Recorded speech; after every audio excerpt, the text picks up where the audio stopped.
Hello friends, જય શ્રી કૃષ્ણ. કેમ છો તમે બધા? મજામાં? આશા રાખું છું કે તમે બધા મજામાં હશો.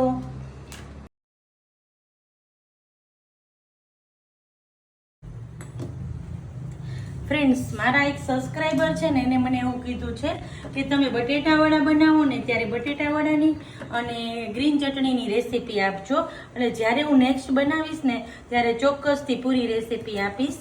તો એમના માટે એટલું કહું છું કે તમે વેઇટ કરજો, હું ચોક્કસ રેસીપી આપીશ.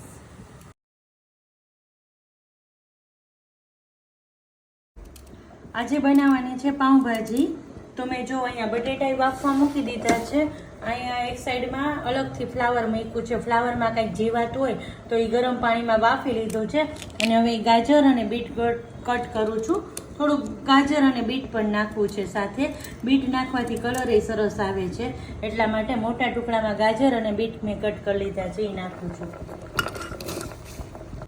બટેટા, ગાજર અને બીટને બધું બાફવા મૂકી દીધું છે. હવે અહીંયા એક સાઈડ ફ્લાવર એ ગરમ થઈ ગયું છે. હવે જો રીંગણાના ટુકડા પણ નાખી દઉં છું. જો ફ્લાવર એ બફાઈ ગયું હતું સાઈડમાં, એટલે શું થોડું ચોખ્ખું થઈ જાય. ફ્લાવરમાં જીવાત હોય ને તો એટલે આ ઉપરથી જે ડંઠલ હોય એ કાઢી નાખું છું અને એને પણ બાફવા સાથે નાખી દઉં છું. સ્વાદ પ્રમાણે મીઠું નાખી દઉં છું. થોડી હળદર નાખી દીધી છે.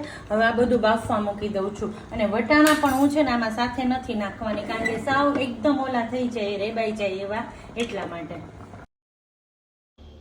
હવે શાકભાજી બફાય છે ને ત્યાં ટમેટાં, ડુંગળી, આદુ મરચાંની પેસ્ટ કરી લઉં અને હું એમાં જ બધા મસાલા નાખી દેવાની છું. તો એમાં મેં નાખી દીધું છે ધાણા જીરું પાવડર, ચટણી પાવડર, થોડી જેવી હળદર અને નાખું છું આમાં પાઉંભાજી મસાલો અને સ્વાદ પ્રમાણે મીઠું. આ ટમેટાની એની ગ્રેવી કરીને એના પ્રમાણનું મીઠું. હવે એ ગ્રેવી થઈ ગઈ છે ને આ સાઈડ હું વટાણા બાફવા મૂકી દઉં છું. હવે શાક બફાઈ ગયું છે ને શાકને મેં મેશરથી મેશ કરી લીધું છે અને શાકનો વઘાર કરવા માટે તેલ મૂકી દીધું છે.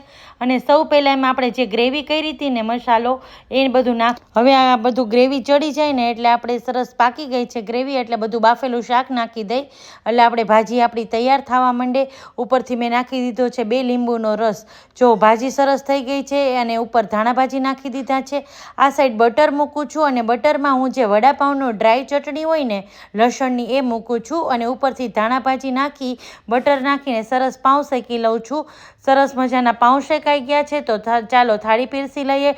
ડુંગળી ટમેટાનું સલાડ છે, ભાજી છે, પાઉં છે, લેમન છે અને આપણી બધાની મીઠી મધુરી છાશ તો ખરી જ, સાથે લસણની ચટણી.